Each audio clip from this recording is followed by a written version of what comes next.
자, 우리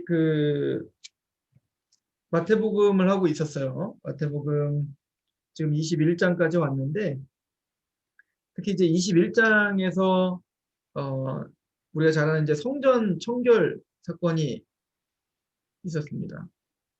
그죠? 예수님께서 이제 성전에 가셔서 성전을 사실 뒤집어 엎어 버린 거예요. 여기서 제일 중요한 게 뭐냐면 성전에 올라가시는데 사실은 성전은 기도하는 집이다 이렇게 말했어요.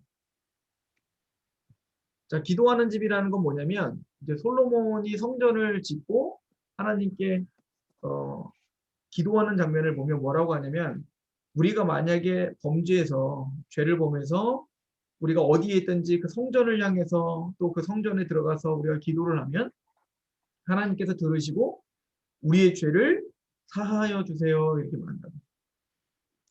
즉 무슨 얘기냐면, 기도하는 집이라는 건 뭐냐면 첫 번째는 우리가 죄인이라는 걸 인정하는 거야. 그러니까 성전은 어떤 곳이냐면 우리가 얼마나 큰 죄인인지를 아는 곳이죠. 왜냐면 이곳에 이제 뭐 양이나 염소나 뭐 소나 이런 재물들을 가지고 가서 그 재물들이 각이 떠지고 죽는 걸 통해서 우리가 고백해야 되는 건 뭐냐면, 내가 바로 이런 죽임당하기 합당한 죄인입니다를 인정하는 게 바로 성전에서 이루어지는 일인 거예요. 자, 두 번째는 그렇게 죄인됨을 인정하게 되면, 두 번째는 뭐냐면 하나님이 그 양이나 염소나 비둘기나 이 소와 같은 제물을 통해서 우리에게 속죄가 일어났다는 것을 믿는 거죠. 즉 그래서 이 성전에 가면 지성소라는 게 있어. 지성소. 그죠? 성막이 이렇게, 성막이나 성전에 보면 이렇게 성소가 있고 지성소가 있거든요. 그 지성소 안에는 뭐가 있냐면 법궤가 있죠. 법궤가 있는데 법궤에는 세 가지 물건이 있어요. 하나는 뭐냐면 그 십계명 돌판이 있고, 첫 번째 십계명 돌판이 있고, 두 번째는 지팡이가 있어. 아론의 지팡이, 아론의 쌍난 지팡이가 있고, 세 번째는 항아리가 있는데 이거는 만나를 담은 항아리가 있거든요. 근데 이제 지금 중요한 거는 십계명 돌판이야. 즉 뭐냐면 이 십계명 돌판이 예를 들어 출애굽기 때, 출애굽을 할 때 그 이스라엘 백성들이 출애굽을 광야에서 모세가 이제 시내산을 올라가서 십계명 받으러 올라가잖아요, 그죠? 하나님의 율법 받으러 올라가는데 그 돌판을 받으러 가기 전에 모세가 율법에 대해서 이미 선포를 했다고. 율법을 선포를 하고 뭐라고 했냐면, 이거 지킬 거냐 그랬더니 모든 백성들이 뭐라고 했냐면 주시기만 하세요. 그러면 이 모든 율법을 우리가 다 지켜 행하겠습니다 라고 말했는데, 정작 40일 동안 모세가 시내산에 올라가서 율법을 받는 중에 얘네들은 여기서 뭐 했냐면 금송아지를 만들었죠. 그죠? 금송아지를 만들고, 즉 다른 말로 우상 숭배를 한 거예요. 그러니까 하나님의 모든 계명을 다 부셔버린 거죠.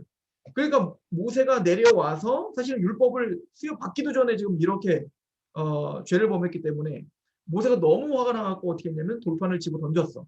그래서 돌판을 깨트려 버린단 말이에요. 자, 이거는 굉장히 큰 상징적인 의미가 있는데 뭐냐면 우린 모두가 다 하나님의 율법을 다 깨트리는 자들이라는 거예요. 우리는 그 율법 앞에 서면 죽을 수밖에 없는 죄인이다라고 하는 것을 드러난 사건이 바로 그 사건인 거예요. 그리고 그들은 40년 내내 뭐냐면 그 율법을 어기며 살았다 이거야. 자, 그래서 하나님은 그 율법을 어디다 놓으라고 하냐면 법궤를 만들고 그 돌판을 두 개, 그 십계명 돌판을 법궤에 넣으라고 해. 그리고 어떻게 하면 거기를 뚜껑으로 닫고 그 뚜껑을 닫은 다음에 소나 양이나 비둘기와 같은 그런 피를, 속죄의 피를 대제사장이 1년에 한 번씩 지성소에 들어가서 이 뚜껑 위에 뿌리게 돼 있어요. 뚜껑 위에 이렇게 천사들이 있고, 그래서 이 피가 뿌려짐으로 말미암아 속죄가 일어나는 거야. 자, 그래서 이 뚜껑을 뭐라고 하냐면, 뚜껑이 이름이 있어요. 뭐냐면 은혜의 보좌다. 그래서 이거를 시은좌라고도 불러요. 이걸 또 속죄소라고도 불러. 속죄소.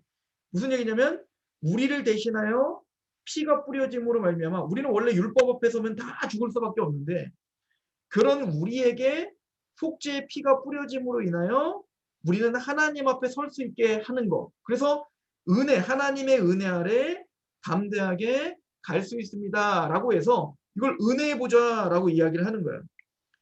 자, 그런 것처럼 아까도 말했지만 성전이라고 하는 것은 성전에서 첫 번째 깨달아야 되는 건 뭐라고 했죠? 우리가 얼마나 죄인인지를 깨달아야 되는 거예요. 그래서 하나님 앞에 우린 죄인이로소이다 라고 하고 두 번째는 뭐예요? 은혜를 갈망해야 돼. 하나님의 은혜를 갈망하고 하나님의 은혜가 내려지는 곳. 이곳이 바로 성전이야. 그게 바로 은혜의 보좌에서 그 속죄가 일어나는 거죠. 속죄. 자, 그리고 이렇게 은혜를 받은 하나님의 백성들은 세 번째 뭐냐면 이곳에서 하나님의 이 율법은 또 하나는 언약이기도 하고 또 하나는 하나님의 말씀이기도 하죠.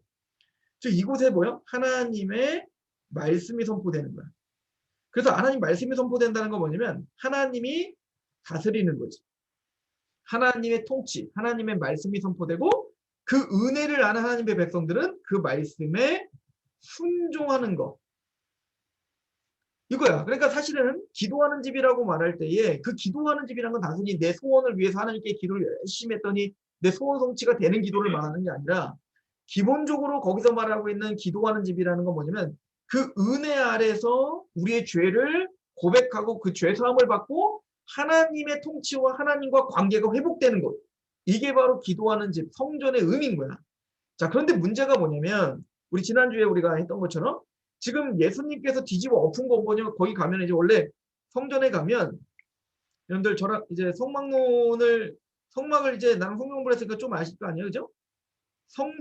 지성소에는 뭐가 있냐면 지성소에는 이렇게 생긴 7촛대 메노라는 게 있고 그리고 이쪽 반대편에는 떡상이 있었고 12덩이의 떡이 있고 그리고 여기에 보면 향단이 있어요. 향이 이렇게 피어올라가지. 그리고 여기는 휘장이 있고 지나가면 여기에 법궤가 있는 거거든요. 근데 예수님이 지금 성전에 가셔갖고 지금 이거 막 메노라랑 막 이런 거 막 뒤집어 엎었다는 얘기가 아니야. 뭐냐면 우리가 지난주에도 잠깐 설명을 했지만 이제 그 솔로몬 성전이 이렇게 있으면 좀 높은 곳에 있었단 말이에요. 그럼 이렇게 올라가는 길이 있고 그리고 여기 밑에는 정결탕들이 있었어요. 그래서 정결하게 씻고 올라가는 거거든. 자, 그런데 이 밑에 큰 도로가 있고 여기에 이제 시장이 쫙 늘어섰던 거야. 올라가기 전에 여기는 이제 갈 수가 없고 그래서 근데 이 모든 것이 사실은 이제 이제 성전이라고 마태복음 이야기를 하고 있는 건데 자 이곳에서 이 사람들은 뭐 하고 있었냐면 장사를 하고 있었다 이거예요. 장사를. 자, 왜 장사를 하고 있었냐면 원래는 내가 죄를 범하면 그 죄에 합당한 양이나 염소나 소와 같은 것들을 어디서부터? 집에서부터 끌고 와야 되거든. 원래는. 원래 이제 이스라엘이 이렇게 길게 생겼는데 예루살렘이 여기 있는데 예를 들어서 단이라는 곳에서 만약에 예루살렘으로다가 이렇게 오고 싶다면 정말 몇백 킬로가 되는 그 거리를 양을 끌고 온다. 이거 굉장히 어려운 일이거든. 그러니까 처음엔 그렇게 했겠지만 점점 이제 어떤 게을러지기 시작하고 또 효율성을 따지다 보니까 그냥 맨손으로 왔다가 맨몸으로 왔다가 어떻게 여기 와서 양이나 염소들을 여기서 돈 주고 사가지고 그리고 갖고 올라가는 거야. 그러니까 얼마나 편리해졌겠어? 그러니까 사실은 처음에는 좋은 취지로 했겠지.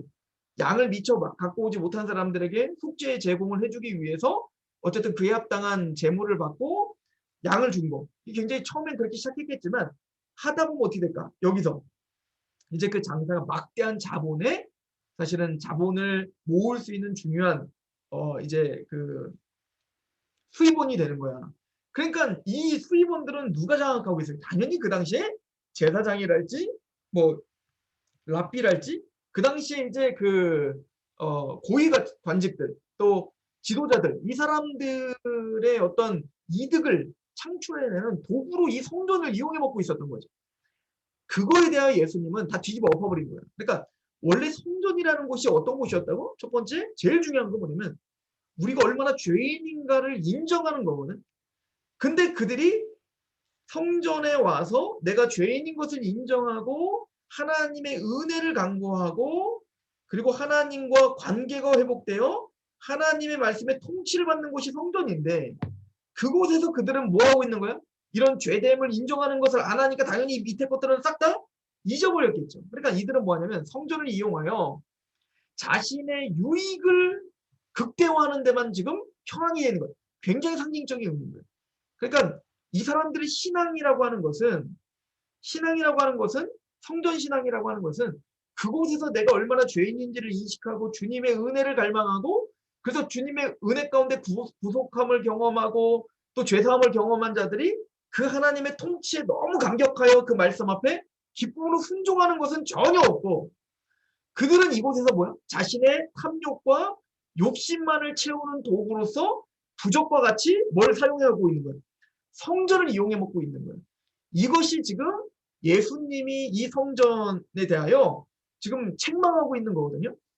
그런 다음에 예수님이 이걸 뭐라고 했냐면 이걸 그래서 이 모든 성전을 다 뒤집어 엎어버린 다음에 여기 굉장히 중요한 또 상징적인 사건들이 있었어요. 한번 보세요. 12절 보세요. 21장 12절. 예수께서 성전에 들어가서 성전 안에 매매하는 모든 사람을 내쫓으시며 돈 바꾸는 사람들의 상과 비둘기 파는 사람들의 의자를 둘러 엎으시고 그들에게 이르되 기록된 바 내 집은 기도하는 집이라 일컬음을 받으리라 하였거늘 너희는 강도의 소굴로 만들었도다. 이게 바로 강도의 소굴인 거야. 그러니까 우리도 신앙을 한다고 하면서도 강도의 마음이 있는 거죠. 그죠? 죄사함, 은혜. 그러니까 그 신앙의 본질은 없고 하나님을 이용하여 내 탐욕과 탐심만을 채우려고 한다면 그들이 강도인 거지. 그래서 우리가 지난주에 이제 이런 이야기를 했는데 이 성전 안에 어떤 사람들이 있었냐면 근데 이제 다시 말하지만 성전 밑에 이 시장을 뒤집어 엎은 거라고 했죠. 그걸 또 이걸 지지할 수 있는 이유가 뭐냐면 14절 보세요. 마태복음 21장 14절에 보면 거기에 어떤 사람들이 있냐면 맹인이 있고 그죠? 저는 자들 물론 이런 용어들은 요즘에 이제 다 바꿔야 될 용어들이긴 해요. 어쨌든 써 있으니까 그대로 할게요. 맹인들, 걷지 못하는 분들 그리고 거기에 보니까 어린아이들도 있고 자 그런데 사실은 이렇게 장애가 있으신 분들은 원래 성전 안에 못 들어가. 그러니까 이건 뭐냐면 성전으로 올라가기 전 그 시장에서 있었던 일이라고 우리는 지난주에 봐야 된다라고 이야기했죠. 근데 중요한 건 뭐냐면 지금 마태는 그런 거 지금 따지려고 하는 게 아니라 지금 전체를 성전이라고 보고 성전 안에 누가 있냐? 맹인이나 전원자들과 어린아이들이 있는데 자 그들께 와서 예수님이 그들을 어떻게 하고 있다? 중요한 건 뭐 하고 있다? 치유하시더라. 이거 치유하시더라. 그래서 14절에 맹인과 전원자들이 성전에서 예수께 나오매 고쳐주셨다. 치유하셨다.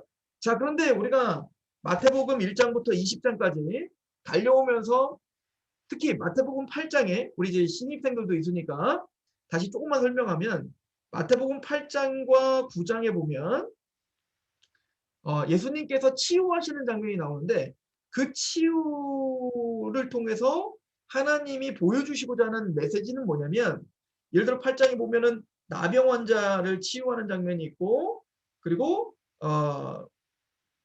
또 그 백부장의 하인을 치유하는 장면이 있고 그리고 세 번째로는 열병, 장모 열병, 베드로 장모 열병을 치유하는 장면이 나오거든요.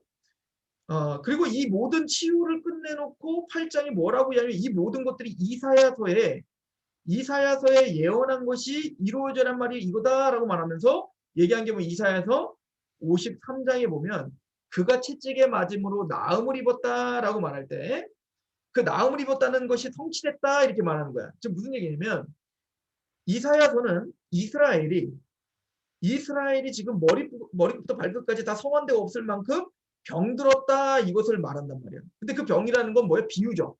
지금 뭐죠? 죄의 질병을 말하는 거예요. 이스라엘이 죄의 질병에 걸려 모두 죽을 수밖에 없게 되었다. 그런데 예수 그리스도께서 십자가의 중심으로 이사야서 53장에 어린 양이 오셔서 십자가에 죽으시고 또 그 채찍에 맞음으로 은혜로 너희들이 나음을 입을 거다. 이것이 지금 이루어졌다라고 말하는 거예요. 지금 무슨 얘기냐면 나병과 또 이런 열병과 중풍병 이런 모든 병들은 사실은 무엇을 설명하기 위하냐면 우리 인간이 모두 죄의 질병 가운데 그렇게 고생하고 있다라고 하는 것을 우리에게 확연하게 보여주고 있는 방법이 뭐냐면 이런 치유들이었다는 거예요. 그죠? 그래서 우리 그 9장에 보면 중풍병자 이야기가 나왔어. 그죠? 중풍병자 이야기가 나오면서 왜 지붕도 더 내리는 거? 갑자기 중풍병을 고쳐주시다 말고 예수님 뭐라고 하냐면 너희의 믿음이 죄를 사했다. 이렇게 표현하는 거예요. 그랬더니 그때 많은 사람들이 아니 자기가 어떻게 죄를 사하는 권세가 있냐? 죄 사는 권세는 누구에밖에 없는데 하나님께밖에 없는데 자기가 어떻게 죄를 사할 수 있는 권세가 있다고 말하는 거냐? 라고 말할 때 예수님은 그들의 믿음으로 죄를 이걸 통해서 말하고자 하는 건 뭐냐면 예수님이 이 땅에 오신 목적이 뭐냐면 바로 죄를 고쳐주기 위함이다. 이거야. 그래서 예수님이 나중에 보면 제자를 부르는 장면이 나오죠. 그 제자를 부를 때 누구를 부르죠? 세리, 마태를 부른단 말이야. 그 마태는 누구예요? 세리야, 세리. 세리 마태는 죄인 중에 최고의 죄인. 그러니까 유대인들이 생각하는 죄인 하면 가장 먼저 떠오르는 게 세리, 창녀, 뭐 이런 사람들이 이제 죄인이거든요. 근데 이 세리 마태를 예수님이 불러주시면서 그 죄인들과 함께 식사를 하니까 사람들이 야, 왜 당신은 죄인들만 이렇게 친하냐? 당신 죄인의 친구냐? 라고 말했더니 예수님이 뭐라고 하냐면 의원은 병든 자에게야 쓸데있지 건강한 자에는 쓸데없어 이렇게 말하는 거예요. 자, 지금까지 예수님 8장부터 쭉 무슨 얘기를 했어요? 치유에 대한 이야기를 했잖아요. 치유를 하셨잖아요. 즉 예수님이 이 땅에 오신 것은 바로 병든 자를 고쳐주러 오신 것이지 스스로 건강하다고 말하는 사람에게는 예수님 필요 없다. 근데 세리 마태와 같은 이런 사람들이 다 뭐야? 나는 죄인입니다. 나병 환자도 열병 환자도 중풍병 환자도 이런 세리 또 귀신 들린 자들 이런 사람들 모두는 다 기본적으로 공통적인 건 뭐야? 나는 죄인입니다를 인정하고 오는 거야. 하나님 앞에 나는 소망이 없는 자입니다. 나는 죄인입니다. 나는 이렇게 나병 환자는 뭘 얘기해? 나는 이렇게 이렇게 부패하였습니다. 나는 이렇게 더럽습니다. 나는 부정한 자입니다. 또 열병 환자 나는 이렇게 하나님께 심판을 받은 자입니다. 이런 식으로 나는 귀신 들렸습니다. 또 보지 못하고 듣지 못하는 사람은 다윗의 자손이여 나를 좀 보게 해주십시오 라고 갈망하는 마음으로 어때요? 첫 번째 죄를 인정했고 두 번째는 뭐예요? 그 은혜를 갈망하며 온다. 자, 아까 내가 성전에 기도하는 집이라 라고 말할 때 그 성전에서 있어야 될 게 첫 번째 뭐라고요? 내가 죄인인 걸 깨달아야 되며 그리고 두 번째 뭐예요? 오직 예수 그리스도의 은혜만을 갈망해야 되는 거예요. 그죠? 그리고 그것으로 인하여 그들의 공통점 하나님만을 기쁨으로 찬양하게 돼야 돼요. 하나님의 다스림을 또 받아야 되고 하나님을 온전히 예배해야 되고. 자, 그런데 지금 이러한 성전에서 이루어져야 될 그 모든 것들이 지금 누구에게서 지금 이루어지고 있는 거야. 결론적으로 보면 이런 나병 환자들, 열병 환자들, 중풍병 환자들 이런 모든 사람들을 통하여 지금 사실은 하나님의 일들이 일어나고 있는 거죠. 자, 이것을 이해하면 되는 거야. 자, 보세요. 다시 한번 보시면 마태복음 21장에 그 성전에 누가 있었다? 바로 맹인과 저는 자들이 성전에 나오면 예수님께서 고쳐주었어요.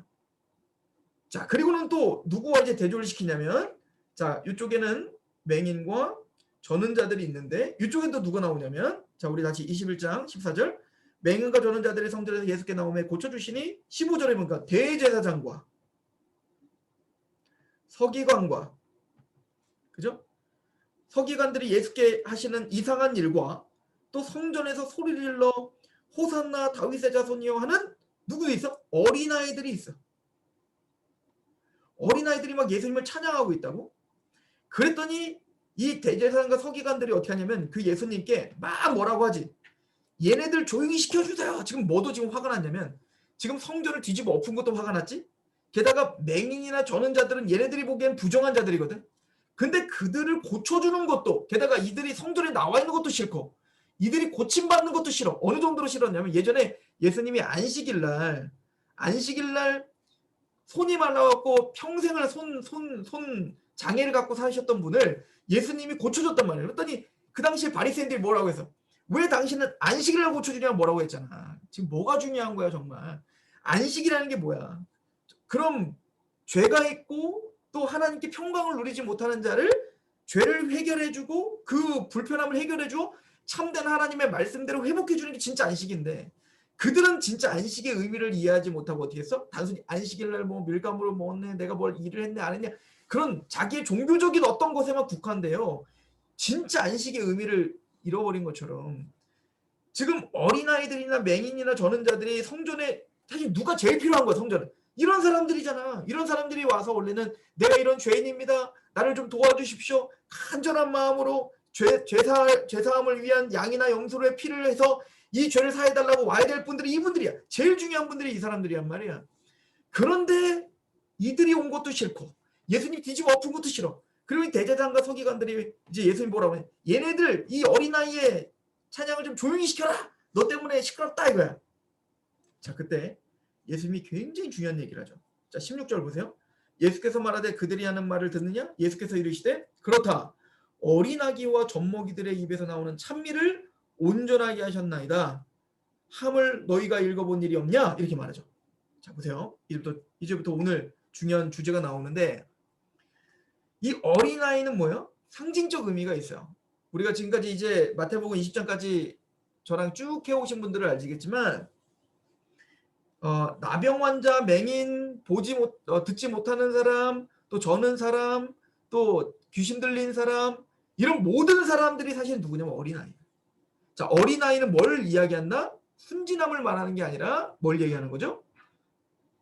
의존이라고 했죠. 의존. 어리면 어릴수록 부모만을 붙잡아. 부모가 없으면 죽는 거라서 부모만을 의지할 수밖에 없는 거야. 의지할 수밖에 없어. 그런 것처럼 이 어린아이는 누굴 말하는 거냐면 자기를 낮추고 내가 죄인인 걸 알고 주님께 나와 주님 저를 좀 살려줘. 당신이 아니면 나는 살 수 없습니다라고 어린아이처럼 하나님의 은혜만을 갈망하는 사람들. 그러니까 아까도 말했지만 죄를 알아야 되고 그 죄를 해결할 수 있는 뭐를 갈망하는 거? 하나님의 은혜를 갈망하는 사람들. 이 사람들이 어린아이라고 이야기를 했죠. 이건 나중에 그래서 마태복음 우리 이미 했잖아. 마태복음 18장에 보면 어린아이들을 내게 오는 걸 막지 마라 막 하면서 이렇게 어린아이와 같이 되지 않는 자는 결단코 천국 갈 수 없다. 그거 다 상징적 의미라고 했어요. 자기를 스스로 낮추고 하나님을 믿는 어린아이들을 말하는 거예요. 그죠? 그러므로 지금 이 얘기는 뭐냐면 바로 이 진짜 성전은 뭐냐? 이런 어린아이들이 찬양하고 이런 어린아이들과 같은 자들이 정말 내 죄를 깨닫고 하나님의 은혜가 없으면 나는 영원한 멸망 가운데 박할 수밖에 없습니다. 호산나 다윗의 자손이여 나를 좀 붙잡아 주시고 나를 좀 도와주세요 라고 고백하는 자들이 어린아이다 라고 이야기하는 거예요. 이해가죠? 그런 사람들의 찬미를 하나님은 받으신다. 대제사장, 서기관, 바리새인 이 사람들은 그럴듯한 옷을 입고 또 율법을 다 지킨다고 말을 하지만 그들에게 뭐가 없어? 자신이 죄인이라고 하는 심령의 가난함이 없다. 그러니까 당연히 뭐도 없어? 애통함도 없다. 그리고 하나님의 은혜를 찾는 온유한 마음과 그 의를 갈망하는 마음, 즉 이 사람들에게는 산상수훈에서 말했던 팔복이 결여된 사람들이에요. 그런데 반대로 이 사람들은 어떤 사람들?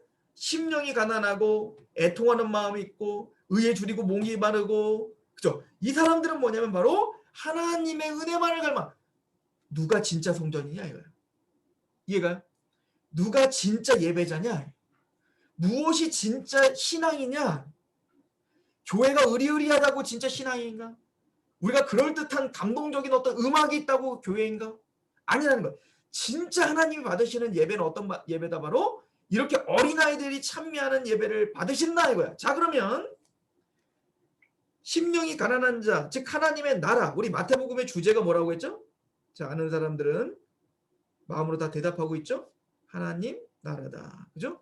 하나님 나라에 대해서 이야기한다고 했어요. 내가 짧게 하려고 했는데 우리 신입생들이 있어서 다시 또 설명을 할 수밖에 없는데 이 마태복음은 하나님의 나라가 무엇인지를 설명하는데 그 나라를 누가 예수님이 그 나라를 이루시러 오셨는데 5장부터 7장까지 산상수훈이 나와요.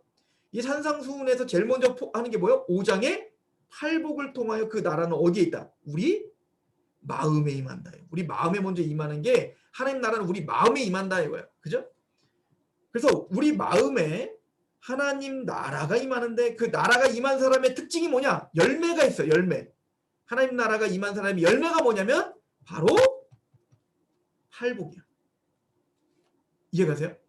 심령이 가난함, 애통하는 마음, 온유한 마음, 마음이 청결한 거, 의에 줄이고 목이 마른 거, 의를 위하여 핍박받는 거, 화평하게 하는 거, 즉 이런 마음에서 일어나는 열매가 나타난단 말이야. 자, 그러면 아까 말했던 나병 환자랄지 열병 환자랄지 보지 못하는 사람, 듣지 못하는 사람, 귀신 들린 자들, 이 사람들의 특징은 뭐냐면 첫 번째, 심령이 가난한 것부터 시작하고 있어. 자신이 지금 부족하고 질병 가운데 있다는 걸 알고 있는 거예요. 그죠? 그리고 의에 줄이고 목마른, 즉 하나님의 나라가 임한 그 열매를 드러내고 있다고. 그리고 그 모든 이 팔복의 궁극적인 열매는 뭐냐면 바로 하나님만을 찬양하는 거예요. 그죠? 하나님의 나라가 임했으니 아까 다시 성전으로 다시 설명을 해본다면, 성전을 생각해 본다면, 성전 안에 첫 번째 우리가 죄인됨을 깨달아 심령이 가난해졌고, 그래서 하나님의 은혜를 갈망함으로 우리가 구원함을 받아. 그죠? 속죄를, 예수님의 피의 속죄를 통해서 구원함을 가졌다는 걸 알고, 세 번째는 뭐예요? 찬양하죠. 그 예수 그리스도만을 찬양하게 되고, 그래서 하나님께만 영광이 되게 해. 이게 하나님이 성전을 세우신 목적이란 말이에요. 그런데 이런 마음으로 지금 하나님을 찬양하는 자들이 누구다? 바로 이런 어린아이와 같다. 이런 어린아이. 이게 뭐라고요? 열매야. 어떤 열매? 하나님의 나라가 임한 열매. 하나님이 창조하신 목적이요. 하나님이, 예수님이 이 땅에 오신 목적이에요. 이것을 우리 마음에 이루시고 이런 열매를 드러내며 마침내 하나님께 영광을 돌리는 것. 그래서 우리가 성전되게 하는 것. 이게 하나님의 뜻이에요. 자, 그런데 지금 바리새인과 서기관들, 특별히 육족 유대인들은 지금 성전을 세워놨지만 이 성전에서 이런 열매가 나타났다, 안 나타났다? 안 나타났다 이거야. 그럼 이런 열매 없는 이런 성전은 어떻게 될까? 보여지는 이런 성전, 의리의리하지만 이런 성전들을 예수님이 어떻게 할까? 그 이야기를 오늘 본문을 할, 이 본문 오늘 할 이야기를 하기 위해서 내가 앞에 설명한 거예요. 18절 보세요. 그래서 이런 이야기가 바로 이런 문맥 속에서 지금 있다라는 걸 보여주는 거예요. 18절에 이른 아침에 성으로 돌아오실 때 시장하신지라, 예수님 배가 고팠어? 길가에서 한 무화과 나무가 왔다. 무화과 나무. 자, 무화과 나무를 봤는데 그리로 가서 잎사귀밖에 아무것도 찾지 못하고 나무에 이르되 이제부터 영원토록 네가 열매를 맺지 못하리라 하시니 무화과 나무가 곧 마른지라. 그러니까 무화과 나무에 뭐가 없었어? 열매가 없어. 그러니까 예수님께서 화가 났어. 예수님이 지금 너무 시장하셔서 이 무화과 나무에서 열매를 따먹으려고 했는데 그 열매가 없고 뭐만 있어? 나뭇잎만 무성한 거야. 그래서 예수님이 어떻게 했냐면 이 무화과 나무를 저주했고, 저주받은 무화과 나무는 시들어서 사실 멸망한 거죠. 없어진 거지. 자, 근데 이제 다른 복음서, 여러분들 마가복음 11장 뭐 이렇게 보면 이 무화과 나무에 대한 비유가 아니라 실제적인 저주의 사건을 보면서 거기 뭐라고 토를 담냐면 열매 맺을 시기가 아니었더라 이렇게 말해. 그것도 그런 것이 지금 이 무화과 나무에 보면은 잎이 무성하다고 하잖아요. 그죠? 잎이 무성하다고 하잖아. 그 잎이 무성할 때는 사실은 열매를 맺는 시기가 아니야. 그러면 예수님 되게 웃기잖아. 아니 왜 그 열매 맺는 시기가 아닌데, 아니 당연히 열매가 없으니까 그 열매를 안 맺은 건데 그것 때문에 또 무화과나를 저주하냐 이거지. 자, 그런데 중요한 건 열매가 시기 이렇게 말하는 사람이 있는데 원래는 무화과 나무는 두 번 나. 열매가. 하나는 아까 말했던 잎사귀가 있고 그리고 난 다음에 한참 있다가 수확때가 되면 이제 무화과 나무가 먹을 수 있는 무화과 열매가 자랄 때가 있고, 그런데 이 잎사귀가 많았던 이 한 여름인데 이때에는 잎사귀 근처에 무화과 나무가 열려. 이건 뭐냐면 사실은 먹을 수도 있어. 그런데 막 맛있는 게 아니야. 떫은 거야. 그러니까 아주 설익은 것 같은 이런 열매들이 나. 이게 다 떨어지고 난 다음에 진짜 무화과의 풍성한 열매가 나는 거거든. 그런데 지금 예수님은 이런 무화과는 누가 먹는 거냐면 사실은 갖지 못하고 가난한 자들 있잖아. 그런 사람들이 이런 열매를 먹으며 그 가난한 그 배고픔을 달래는 데 쓰는 게 바로 이 무화과나야. 그러니까 지금 예수님은 그런 지금 시기에, 여름 시기에 나오는 그 떨지만 시장한 것을 해결해 줄 수 있는 열매를 따먹고자 했던 거야. 그러니까 예수님이 이상한 분이 아니란 얘기인 거야. 그런데 그 열매가 없는 거야. 잎은 무성한데. 자, 이 얘기는 뭐냐면 여러분들 나무도 관상용이 있고 또 열매를 따먹으려고 심은 나무가 있잖아. 예를 들어서 사과나무가 있는데 그 사과나무에 사과 열매가 없으면 그 사과나무는 존재 의미가 없다고. 그죠?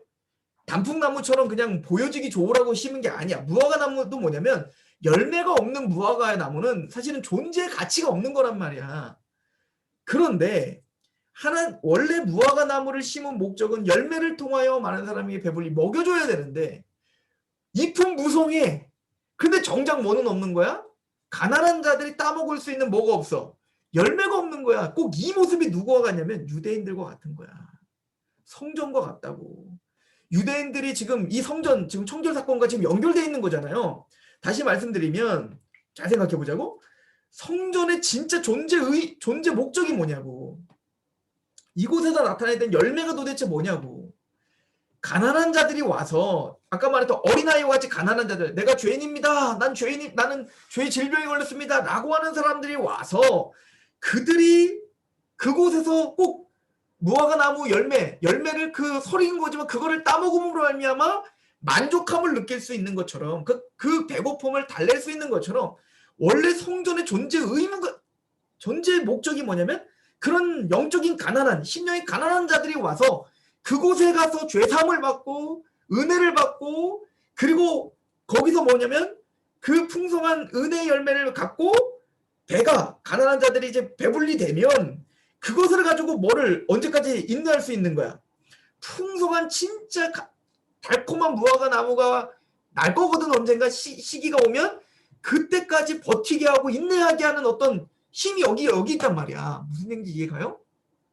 그런데 잎사귀는 많은 것처럼 그 당시에 유대교가 성전도 그 당시엔 으리으리하거든. 그러니까 헤롯이 원래 이게 에돔 사람이야. 그러니까 헤롯 왕이 돼가지고는 원래는 유대인이 아닌 사람이 왕이 돼버렸으니까 유대인들에게는 사실은 정통성이 없어요. 그러니까 언제든지 반란이 일어날 것 같으니까 이 헤롯이 어떻게 했냐면 선심을 쓴 게 뭐냐면 그 스룹바벨 성전을 47년 동안이나 어떻게 하냐면 증축 공사를 해줘서 막 너무 화려하게 진 거예요. 막 금을 막 다 치장한 거예요. 그래서 어떤 사람은 그 당시에는 어떤 이야기들이 있었냐면 이 헤롯 성전을 보지 못한 사람은 아름다움이라는 걸 보지 못했다. 이 정도로 세계에서 가장 아름답다라고 그 사람들이 이야기할 정도로 가장 아름답고 값지고 영광스럽게 지었던 게 바로 이 헤롯 성전이었다고. 그런 것처럼 꼭 잎사귀가 무성한 무화과 나무 같은 거야. 유대교가. 그런데 정작 그렇게 화려하고 멋지고 풍성하고 위험 있어 보이고 뭔가 가진 것 같은데 정작 가난한 자들은 그곳에 갈 수도 없고 그들에게 은혜를 나눠줄 수도 본질이 없어진 거지. 이걸 바울은 뭐라고 하냐면 경건의 모양은 있는데 뭐는 없다? 경건의 능력을 부인하는 자들인 거야. 이걸 우리에게 적용해 보면 교회에 갔더니 교회에 막 규모도 좋고 막 사람들이 막 뭘 하는 것 같기도 하고 헌신도 하고 뭐 거기 갔더니 막 풍성한 음악도 있고 하여튼 막 잎사귀가 무성해. 그러니까 그 교회를 자랑할 게 너무 많아. 근데 중요한 뭐는 없는 거야? 진짜 그곳에 열매는 없어. 진짜 신앙의 본질은 없어. 진짜 거기에 복음이 없어. 꼭 그거와 같은 거야. 그러니까 예수님은 어떻게 하냐면 이 열매 없는 무화과 나무는 어떻게 해라? 저주를 한 거야. 그랬더니 어떻게 돼버려? 보니까 자 보세요. 19절에 길가에 한 무화과 나무를 보시고 그리로 가사 잎사귀밖에 아무것도 찾지 못하시고 나무에게 이르시되 이제부터 영원토록 네가 열매를 맺지 못하리라 하시니 무화과 나무가 곧 마른지라. 자 제자들이 그걸 보고 뭐라고 하냐면 이상히 여겨 이르되 무화과 나무가 어째 말랐습니까? 왜 무화과 나무가 마른 겁니까? 그랬더니 예수님이 뭐라고요? 21절 예수께서 대답하여 이르시되 내가 진실로 너희에게 이르노니 만일 너희가 믿음이 있고 의심하지 아니하면 이 무화과 나무에게 된 이런 일만 할 뿐만 아니라 이 산더러 들어 바다에 던지리라 한 것이 될 것이라. 자 지금 이 이야기를 통해서 첫 번째 뭐에 대한 얘기예요? 이게 믿음에 대한 얘기다. 자 점점 어려워져 그죠? 빨리 끝내려고 했는데 믿음에 대한 이야기다라고 말해요. 믿음이 있으면 이거 아무것도 아니다 이렇게 말하죠. 자 그러면서 무슨 얘기를 하냐면 22절 너희가 기도할 때 무엇이든지 믿고 구하는 것은 다 받으리라. 자, 연결지어서 보세요. 이 성전이 어떤 집이에요 원래? 기도하는 집이라. 이해가세요? 기도하는 집이라 라고 말했어. 그리고 예수님은 무화과 나무를 저주하시면서 믿음에 대한 이야기를 했어요. 네가 믿으면 이런 일이 벌어질 것이다. 그리고 뭐라고 했어? 구하라 라고 말했어. 연결되어 있는 거야 뭔가. 이해가세요? 예수님은 지금 구하라는 게 뭘까? 그죠? 이 기도하는 집이는 뭘까? 라고 하는 걸 우리는 기억하면서 봐야 돼요. 자, 또 하나는 뭐냐면 생각해야 될 게 뭐냐면 믿음이 뭐냐고요. 이거 사실은 앞에서 설명했다고 우리가. 자, 마태복음 16장에 베드로가 예수님께 고백을 했어. 뭐라고 고백했죠? 당신은 살아계신 하나님의 아들이시며 당신은 뭐요? 그리스도이십니다. 라고 정확한 신앙 고백을 했다고. 그런데 문제는 이 제자들은 예수님에 대하여 정확한 고백을 했지만 그들은 하나님의 아들과 예수님이 뭐하러 왔는지에 대한 오해를 했다고. 그들은 하나님의 아들 예수 그리스도라는 고백은 했는데 그 하나님의 아들과 예수가 뭐 해주러 오시는 분이라고 생각했다고? 이 땅에서 나 잘 먹고 잘 살게 해주는 메시아라고 생각했다고. 근데 예수님은 이 고백을 받자마자 마태복음 16장에 뭐에 대한 얘기를 해서 십자가에 대한 이야기를 했다고. 나 죽으러 왔다고. 그랬더니 베드로가 어떻게 했어? 그런 말 하지 마세요라고 저항했다고. 그리고는 그 일이 끝나자마자 어떤 일이 벌어졌는지 봐봐요. 우리 계속 싸움이 있는데 우리 어디 보시냐면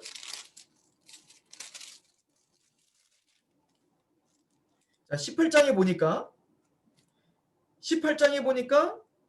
예수님이 계속 십자가와 부활에 대해 설명하거든. 이제는 내가 죽을 거야. 그랬더니 18장에 제자들은 끊임없이 뭐라고 이야기를 하냐면 18장 1절 보세요. 18장 1절에 보면 누가 천국에서 큽니까? 그러니까 예수님을 끊임없이 이들은 어떻게 생각했어? 내가 이 땅에서 누가 나 인정해 주냐? 예수 믿음을 사용하여 그들은 끊임없이 뭘 구하고 있는 거야? 그들이 구하는 게 뭐야? 다 이 땅에서 어떻게 하면 커집니까? 어떻게 하면 내가 잘 먹고 잘 살 수 있습니까? 내가 어떻게 하면 이 땅에서 평안하게 살 수 있습니까? 이런 걸 구하고 있다고요. 예수님이 계속 뭐라고 하고 난 죽을 거라고 얘기하고 나만 죽는 게 아니라 예수를 믿는 자들은 함께 십자가에 못 박혀야 된다고 계속 이야기를 하고 있는데 한쪽에 이 제자들은 끊임없이 뭐라고 해? 큰 자가 어떻게 되냐? 이거에 대한 싸움을 하고 있다고. 그리고 이들이 구하는 건 다 뭐야? 구하는 건 다 뭐냐? 이 세상의 것들이라. 자, 그래서 이런 이야기들을 계속하면서 자, 우리 20장에 보면 우리 지난번에 했던 건데요. 그러니까 이걸 좀 문맥을 좀 알면 쉬워서 다시 보는데 20장에 보면 예수님께 요구하신 하고는 두 명이 나와요. 두 부류가 나와. 그러니까 구하는 예수님께 뭔가를 구하러 나오는 두 부류가 나오는데 첫 번째 부류는 제자고 두 번째 부류는 맹인들이야. 특히 이 마태복음 20장에는 어머니가 와서 했다고 하는데 야고보와 요한의 어머니가 할 때 다른 복음서는 야고보와 요한 직접 한 거거든. 둘 다 한 거야. 근데 이들이 구하는 건 뭐야? 이들이 한번 보세요. 20장에 보면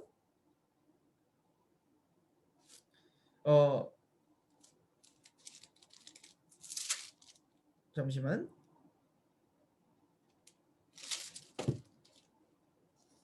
20장 20절. 그때 세베대의 아들 어머니가 그 아들들을 데리고 예수께 와서 절하며 무엇을 구하니? 자, 구한다는 걸 기억하세요. 아까 기도하는지 구하라 뭐 이런 거랑 지금 연결돼서 얘기하는 거예요. 근데 그들이 구하는 건 뭐야 지금 다? 예루살렘에 올라가려 하실 때 그들이 와서 이제 구하는 게 뭐냐면 20절.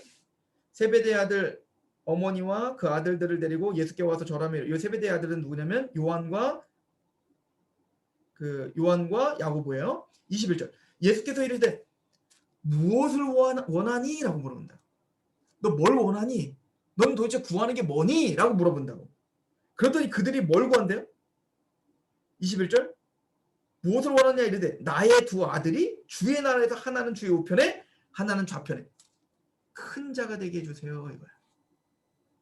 나 이 땅에서 사람들이 인정받게 해주는 사람이 되게 해주세요. 이걸 구하고 있죠. 그러니까 포기의 경기야. 끊임없이 낮아져야 된다. 십자가를 짊어져야 된다. 난 죽을 거다. 아무리 얘기해봤자 십자가를 지러 예수님이 예루살렘에 올라가는 그 순간까지 그들이 구하는 내용은 뭐야?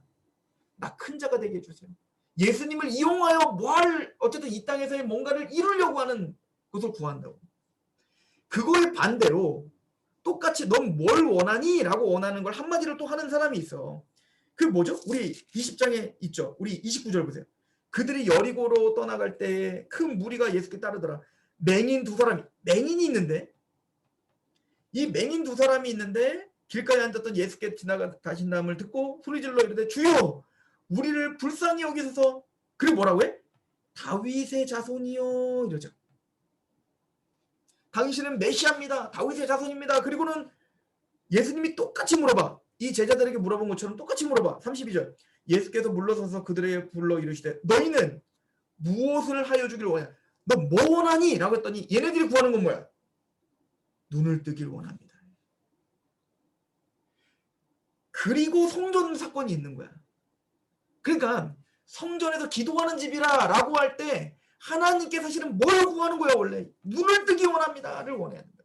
내가 이렇게 죄인입니다. 내 죄를 용서받기 원합니다. 하나님의 은혜를 갈망합니다. 근데 그 당시에 이 제자들뿐만 아니라 그 서기관과 바리새인들, 이 장사하는 사람들 강도의 소굴을 만들었다는 건 다 뭐야? 그들이 원하는 거야. 하나님께 나와 성전에 그 의리의리한 성전을 지어놓고 그곳에서 그들이 간구했던 내용들은 다 뭐야? 이 땅의 것들이었다. 무화과 나무가 풍성하여 기도도 많이 하는 것 같고 막 헌신도 많이 하는 것 같고 뭔가 신앙이 그럴듯해 보이고 와, 저 사람은 정말 대단하다. 정말 대단한 종교가다. 이렇게 막 풍성하지만 정작 하나님이 원하시는 열매는 없는 거야. 그 열매는 뭔데? 보기를 원하는 아이다.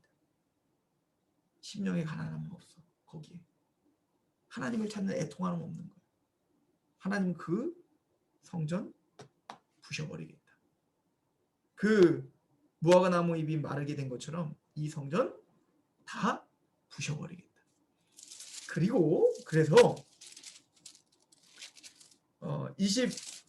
21장에 이 무화과 나무 이거 얘기한 다음에 나중에 보면 이 성전이 진짜 AD 70년에 무너지는 걸 통해서 보게 하는 거야. 그리고는 말을 하기를 믿음이라는 이야기를 하는 거야. 믿음이 뭐야? 우리 앞에서 마태복음에서 믿음에 대해서 계속 설명했잖아요. 그죠? 그러니까 마태복음은 우리가 편지를 볼 때 여러분들 편지 볼 때 어떻게 봐요? 편지 볼 때 이렇게 편지가 있으면 오늘은 여기서부터 여기까지 읽고 접었다가 다음날 일어나서 내일은 여기서부터 여기까지 읽을까? 그리고 한 일주일 뒤에 나 밑에부터 읽었다. 나 요거 좀 읽어야겠다. 이런 식으로 읽으면 이 편지 내용을 이해하겠어요? 못하죠. 마태복음은 말 그대로 유대인들에게 보내는 편지야.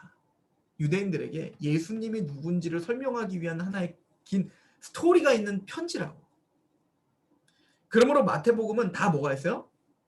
마태복음 전체는 어떤 맥이 있고 흐름이 있다고요. 이미 앞에서 믿음이 뭔지를 우리가 설명했어. 그때 기억나시는지 다 나죠? 믿음에 대해 설명하면서 누구와 누구를 구분했냐면 그 당시에 바리새인과 서기관들. 이들은 율법을 지키기 위해서 무슨 그 안식일 날은 까먹지 말아야 되고 안식일 날은 일하지 말아야 되고 막 그런 막 하여튼 휘황찬란한 막 나뭇잎이 많은 막 그런 종교들을 막 해. 기도도 많이 하고 말씀도 많이 보고. 근데 정작 거기에 열매가 없어. 그러면 이게 진짜 믿음이라고 했던 신앙은 그게 아니야. 그럼 진짜 신앙은 뭔데? 라고 비교했던 사람이 누구였어? 바로 가나안 여인이었잖아. 이방 여인이에요. 사실 죄인 취급당했던 여인이야. 근데 그 여인은 뭐였어요? 예수님 앞에 나와 내 딸 좀 살려주십시오. 내 딸이 귀신 들렸습니다. 예수님 뭐라고 해? 나는 유대인들을 위해서 왔다. 나는 개들을 위해서 온 게 아니다. 그랬더니 뭐라고 해? 맞습니다. 나는 개입니다. 그러나 개들도 주인의 상에서 떨어지는 부스러기라도 먹습니다. 보도다.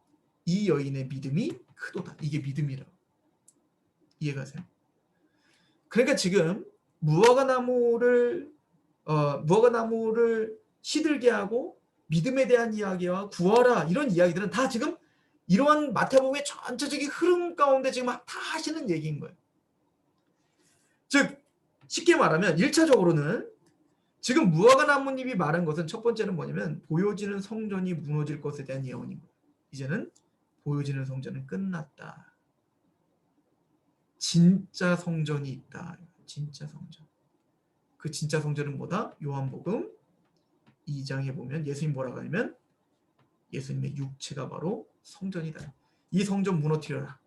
내가 3일 만에 다시 세우겠다. 이렇게 말을 한다고요. 그러므로 지금 성전 청결 사건과 지금 요한복음의 성전 청결 사건을 이야기하고 있는 거거든요. 즉 이 성전 청결 사건을 통해서 하고자 하는 얘기는 뭐냐면 진짜 성전이 세워진다. 그리고 그 성전 안에 있는 누구? 거기서 진짜 하나님이 예배자를 찾는다. 그래서 요한복음 2장에 예수님이 성전이시며 요한복음 3장에 누구예요? 니고데모 얘기가 나오는 거야. 니고데모가 유대인이거든요. 유대인의 누구? 바리새인 중에 관원이란 말이야. 즉 모든 율법을 다 지키는 풍성한 열매가 없는 꼭 풍성한 잎사이가 많은 사람. 그러나 정작 그는 거듭나지 않은 사람이었어. 그죠? 그래서 니고데모는 거듭나야 돼. 근데 반대로 요한복음 4장에 가면 혹시 그거 알죠? 사마리아에 가서 사마리아 여인의 우물가에 가서 그 우물을 달라 했더니 사마리아 여인이 우물 왜 유대인이 나에게 사마리아 여인에게 와서 그걸 구합니까? 그때 뭐라면 영과 진리로 예배하는 예배에 대한 이야기가 나오죠. 근데 3장에 나오는 니고데모와 4장에 나오는 사마리아 여인은 꼭 아까 바리새인과 가나안 여인과 같은 똑같은 구조를 갖고 있다. 니고데모는 그 당시에 유대인의 최고의 학자였고 사마리아 여인은 유대인들이 그렇게 괄시하는 사마리아인에다가 남편이 5인데 지금 남편도 진짜 남편이 아니야. 그러니까 꼭 가늠한 여인과 같이 죄인 취급당하는 여인이라고. 시대적 배경 하에. 그런데 니고데모는 하나님 나라를 보지 못하고 볼 수도 없어. 거듭나지 못했기 때문에. 물론 이제 그때는 거듭났죠. 예수님의 이름으로, 예수님의 말씀으로. 근데 이 사마리아 여인은 어떻게 했어요? 이 여인은 반대로 예배를 갈망하고 있었다. 어디서 예배를 드리는 겁니까?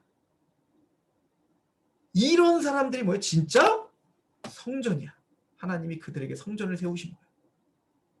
그러므로 보여지는 그런 외식하는 그런 외적인 성전은 무너져라. 진짜 성전이 예수 그리스도가 진짜 성전을 세울 것이다. 그걸 위해서 예수님이 십자가에 죽으시고 그 성전은 뭐야 이제? 예수님이 성전이고 그 성전은 우리 고린도전서 3장 16절 보세요. 자, 고린도전서 3장 16절. 너희는 너희가 하나님의 뭐인 것과 성전인 것과 하나님의 성령이 너희 안에 계시는 것을 알지 못하느냐? 누군지 하나님의 성전을 더럽히며 하나님이 그 사람을 멸하시리라. 하나님의 성전은 거룩하니 너희도 그러하다. 진짜 성전은 누구다? 거듭나 우리가 주인인 걸 인정하고 예수 그리스도의 은혜를 알고 그 예수님의 말씀을 갈망하고 통치를 바라고 있는 그들이 진짜 성전이야. 이 무화과나 잎이 무성하지만 진짜 열매가 없는 이들은 심판받을 것이다.